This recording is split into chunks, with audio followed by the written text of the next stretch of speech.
يا رب العالمين صل على طه الأمين في كل وقت وحين املأ قلبي باليقين ثبتني على هذا الدين الله الله واغفر لي والمؤمنين حسبي ربي جل الله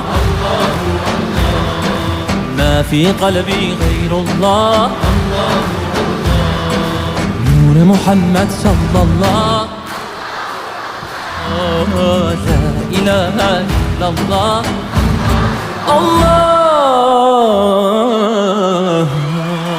God bless you all. Thank you.